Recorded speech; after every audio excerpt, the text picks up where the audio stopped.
औरत ने झोले से 10 रुपए का सिक्का निकाला और रोहित को दे दिया।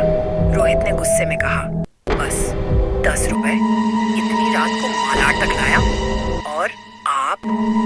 औरत ने कोई जवाब नहीं दिया और धीरे धीरे सड़क के किनारे जंगल की ओर बढ़ने लगी। गर्मी की एक अंधेरी रात थी और मुंबई की सड़कें सुनसान हो चुकी थी। रात के करीब 1 बज रहे थे। रोहित, जो पेशे से एक ऑटो वाला था, अपने ऑटो में बैठा हुआ अगले सवारी की तलाश में था। रोहित का ऑटो पुराना और जर्जर था, लेकिन वह अपने परिवार की रोजी रोटी के लिए इसे चलाने पर मजबूर था। उस रात काम धीमा था।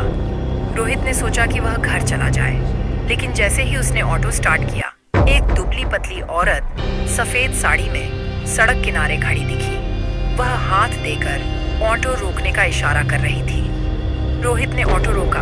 औरत ने धीमी आवाज में कहा, भाई, मुझे मालाड ले चलो। रोहित ने औरत को देखा। उसकी आंखें अजीब सी थीं और चेहरा सफेद, जैसे किसी ने सारा खून खींच लिया। पर उसे ज्यादा ध्यान दिए बिना रोहित ने कहा, बैठो, मैं ले चलता हूँ। औरत चुपचाप ऑटो में बैठ गई। रास्ते भर वह बिल्कुल शांत थी। रोहित ने रियर व्यू मिरर में उसकी शक्ल देखी। हर बार जब वह मिरर में देखता, उसकी आंखें रोहित की आंखों से टकराती और वह सिहर जाता।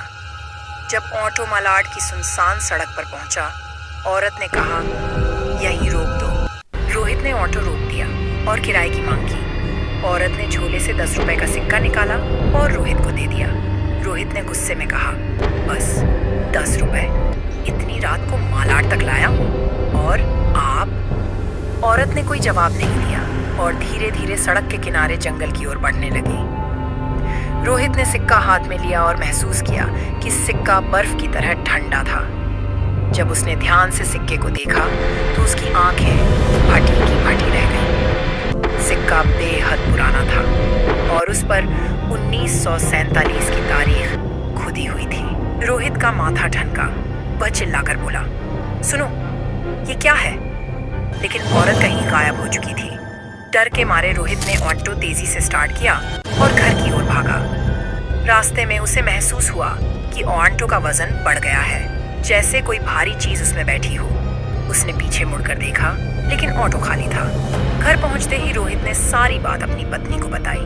पत्नी ने उसे डांटा, रात के वक्त ऐसी सवारियां मत बिठाया करो, ये रात का समय भूत प्रेतों का होता है। रोहित ने बात को मजाक में लिया, लेकिन अगली रात फिर वही हुआ। वह जब भी रात को काम पर जाता, अजीब घटनाएं होने लगती। कभी कोई सवारी बिना किराया दिए गायब हो जाती, तो कभी ऑटो अचानक बंद हो जाता।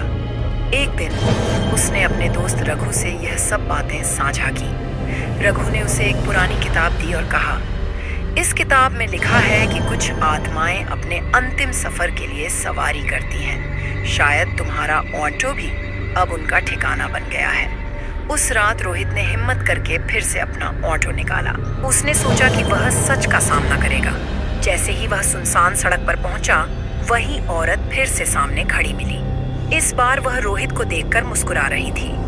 रोहित ने हिम्मत जुटाकर पूछा, तुम्हें क्या चाहिए? औरत धीरे धीरे आगे बढ़ी और ऑटो के पास आकर बोली, मुझे कुछ नहीं चाहिए, मैं सिर्फ यहाँ से गुजर रही आत्मा हूँ। तुमने मुझे सवारी दी, इसलिए मेरा आभार। लेकिन याद रखना, हर आत्मा ऐसी नहीं होती। कुछ आत्माएं तुम्हें कभी छोड़ेंगी नहीं। इसके बाद वह औरत हवा में गायब हो गई। रोहित का शरीर कांप रहा था। वह रात उसकी जिंदगी की सबसे डरावनी रात थी। आज भी रोहित अपना ऑटो चलाता है, लेकिन वह कभी रात के वक्त सवारी नहीं उठाता।